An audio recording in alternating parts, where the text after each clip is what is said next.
936 dari kelas PTNA.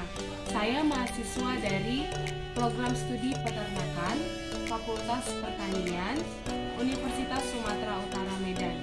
Di video kali ini, saya akan melakukan tugas praktikum, yaitu proses pembedahan ayam. Mata kuliah dari produksi ternak unggas yang diampu oleh dosen saya, yaitu Ibu Tati Widyasari SPT/MT. Tujuan dilakukan praktikum ini agar kita mengetahui anatomi eksternal dan internal dari ayam ras ataupun yang sering disebut dengan galus-galus domestika. Sistematika dari galus-galus domestika. Yang pertama itu, dia berasal dari kingdom Animalia, filumnya Chordata, kelas Aves, ordo Galliformis, famili Phasinidae, dan genusnya yaitu Gallus, dan yang terakhir itu spesiesnya Galus-galus domestika. Bagian eksternal pada ayam. Yang pertama itu ada caput ataupun kepala, ada cervix, penghubung antara kepala dengan badan. Cervix ini merupakan leher, truncus yaitu badan, tertutup rapi dengan bulu-bulu.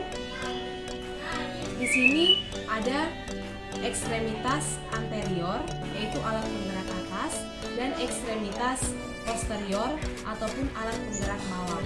Dan yang terakhir itu ada caudal ataupun ekor. Pada bagian caput terdapat rostrum ataupun yang disebut dengan paruh. Rostrum ini terbagi menjadi dua. Yang pertama maxilla dan mandibula. Maxilla ini adalah rahang atas, sementara mandibula adalah rahang bawah. Selanjutnya ada capum oris ataupun mulut, dan nostril ataupun lubang hidung, organon visus ataupun mata, dan sera ataupun jengger.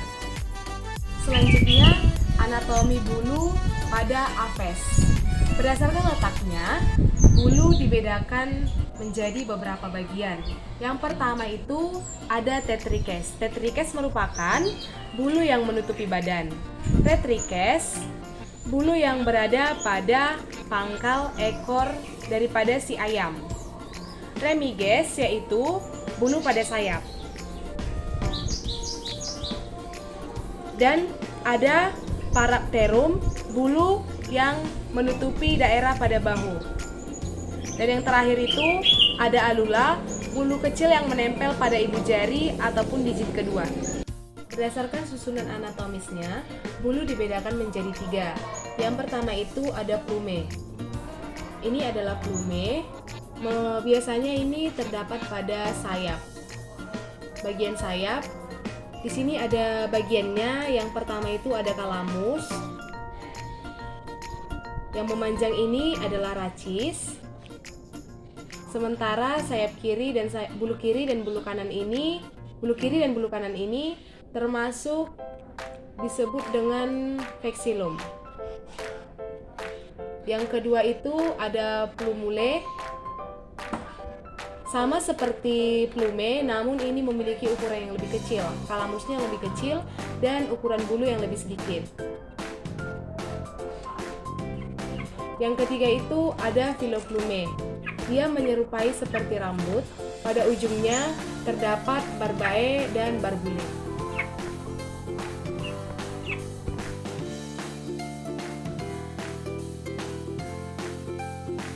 Selanjutnya ada ekstremitas anterior ataupun alat penggerak atas yang terdiri dari yang pertama itu ada humerus atau tulang lengan atas, ada radius, tulang pengumpil, ada ulna ataupun tulang hasta, ada oska carpalia, ini tulang pergelangan tangan, ada carpo metacarpus, yaitu persatuan antara tulang carpalia dan tulang metacarpalia.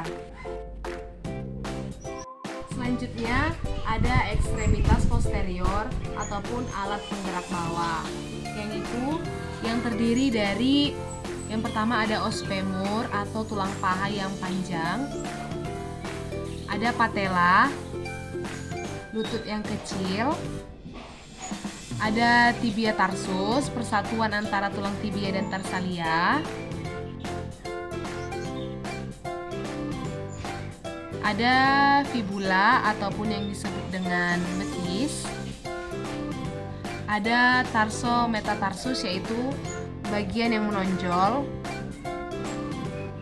dan ada phalanges ataupun tulang jari.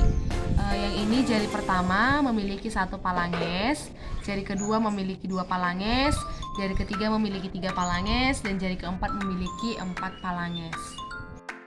Baiklah, ketika kita pertama kali membedah perut dari Alves, maka yang pertama sekali kita jumpai adalah ini core, ada hepar, ada gizzard, dan ada intestinum tenue.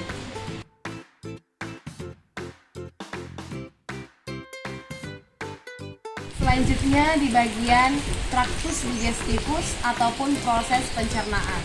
Untuk pertama sekali, makanan akan dipatuk, akan masuk melalui rostrum ataupun paru. Nah, setelah dari paru akan masuk ke dalam rima oris ataupun mulut. Di dalam rima oris ini terdapat glandula salivarius ataupun kelenjar ludah. Saliva ini merupakan cairan yang berfungsi sebagai pelumas untuk memudahkan dalam proses menelan. Setelah dari kapung oris akan memasuki faring. Faring ini merupakan tabung percabangan antara esofagus dan laring. Esofagus ini berfungsi dalam proses pencernaan makanan, sementara laring berfungsi dalam proses respirasi. Selanjutnya, makanan akan masuk ke dalam esofagus. Esofagus ini berbentuk mulus. Nih.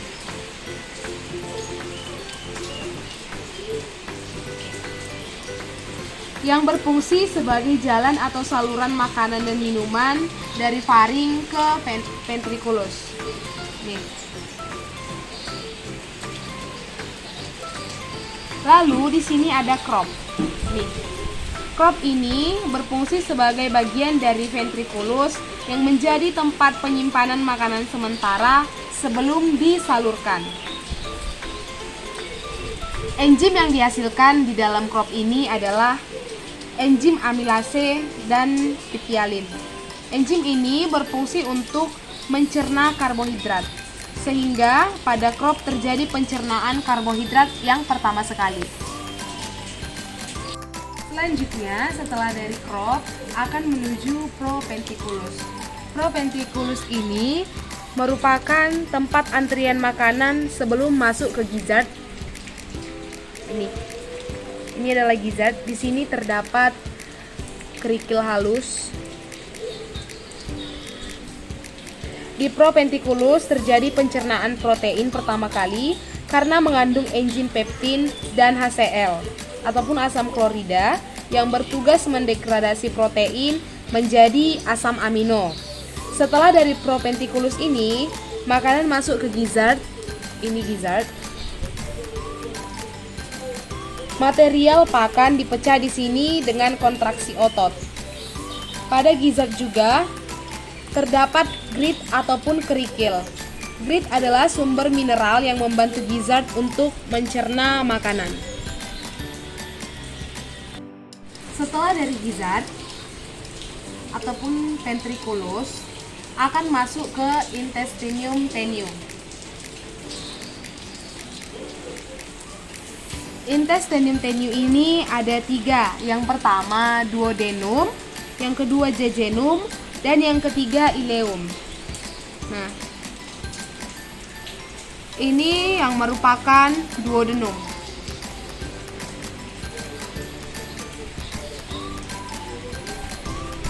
Duodenum di sini melekat pada pankreas. Di sini duodenum menerima enzim pencernaan dari pankreas, yaitu amilase, lipase, dan tripsin, sehingga pencernaan lemak pertama kali terjadi di sini. Setelah itu bagian dari intestinium tenue ada jejunum dan ileum. Setelah duodenum ada jejunum dan ileum. Untuk membedakan mereka berdua sedikit sulit karena memiliki warna yang hampir sama. Namun ileum memiliki warna yang lebih pekat. Panjang dari si jejunum dimulai dari sini dan berakhir di sini. Di sini merupakan bagian dari si ileum. Berbagai enzim yang masuk ke dalam usus ini, intestinium tenue ini, untuk mempercepat proses mengefisiensikan pemecahan karbohidrat, protein, dan lemak serta mempermudah proses absorpsi. Selanjutnya ada sekum. Ini adalah sekum. Di sini dia membentuk dua cabang. Sekum ini disebut dengan sekap, berfungsi mencerna serat kasar. Setelah itu ada rektum di sini. Rektum ini disebut juga sebagai usus besar. Terdapat banyak bakteri pembusuk dan terjadi penyerapan air dalam jumlah yang sedikit. Selanjutnya itu ada kloaka. Ini kloaka. Kloaka ini merupakan akhir saluran pencernaan yang disebut juga sebagai muara 3 saluran, yaitu pembuangan hasil pencernaan dan metabolisme serta saluran reproduksi. Selanjutnya di sini saya akan mengukur bagian dari intestinium tenue mulai dari duodenum hingga ke jejunum. Maksudnya ileum. Pengukuran dimulai dari duodenum ke jejunum dan terakhir ileum. Untuk ukuran duodenumnya sekitar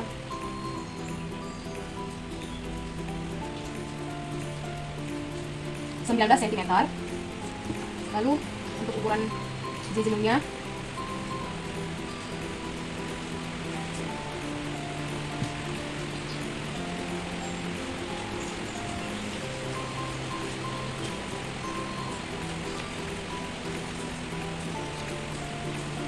sekitar 58 cm. Dan ukuran ileumnya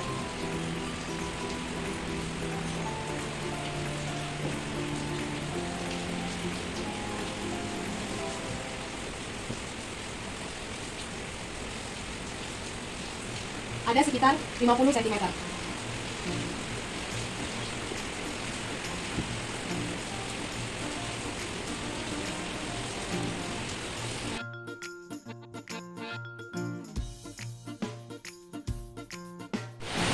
Selanjutnya ada sistem respiratori yang diawali udara akan masuk dari nares externus dan nares internus, yaitu lubang hidung ini, lubang hidungnya ini. Selanjutnya akan masuk ke cavum oris. Setelah dari cavum oris akan masuk ke ataupun melewati glotis. Glotis ini merupakan lubang sebelum laring. Setelah dari glotis akan masuk ke laring. Laring ini menyerupai selang seperti AC. Setelah dari laring akan masuk ke bronkeolus. Setelah dari bronkeolus ini merupakan percabangan trakea. Setelah dari sini akan masuk ke pulmo. Selanjutnya ada organ tambahan. Yang pertama itu ada pankreas. Yang kedua ada empedu, kantong empedu. Dan yang ketiga itu ada hepar ataupun hati.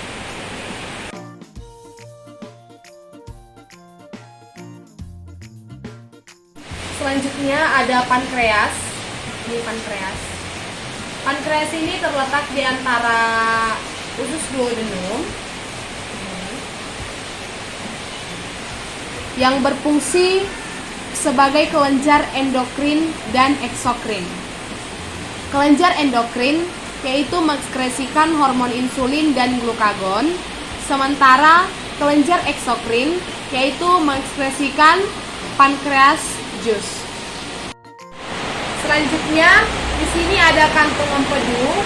Kantung empedu ini berfungsi untuk mengaktifkan lipase pankreas, mempercepat kerja amilase pankreas, dan membantu untuk mengemulsi lemak.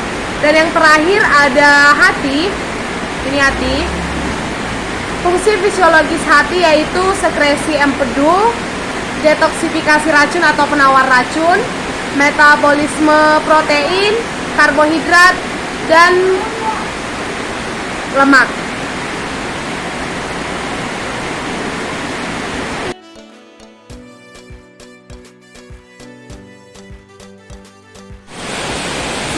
Selanjutnya ada sistem sirkulasi. Di sini ada cor ataupun jantung. Nah, bagian ini merupakan atrium sinister dan dexter yang dindingnya tipis. Sementara ini ada ventricle sinister dan dexter yang dindingnya lebih tebal. Selanjutnya ada sistem saraf pada ayam. Di sini ada cerebrum ataupun otak besar, dan ini cerebellum ataupun otak kecil. Selanjutnya ada sistem urogenitalia ataupun sistem reproduksi. Di sini kami menggunakan ayam ras jantan, yaitu sistem reproduksi jantan terdiri dari 2 testis. Ini merupakan testisnya yang terletak pada dorsal area rongga tubuh. Ini rongga tubuh. Dekat bagian akhir anterior ginjal. Fungsi testis ini menghasilkan dan menyimpan spermatozoa. Epididis berjumlah sepasang yang merupakan saluran yang dilewati spermatozoa menuju ductus deferens, yang dimana ductus ini berfungsi sebagai penyaluran sperma ke luar tubuh. Baiklah, sekianlah hasil video dari praktikum saya. Apabila ada kesalahan pengucapan atau penyampaian, saya mohon maaf. Sekian dan terima kasih.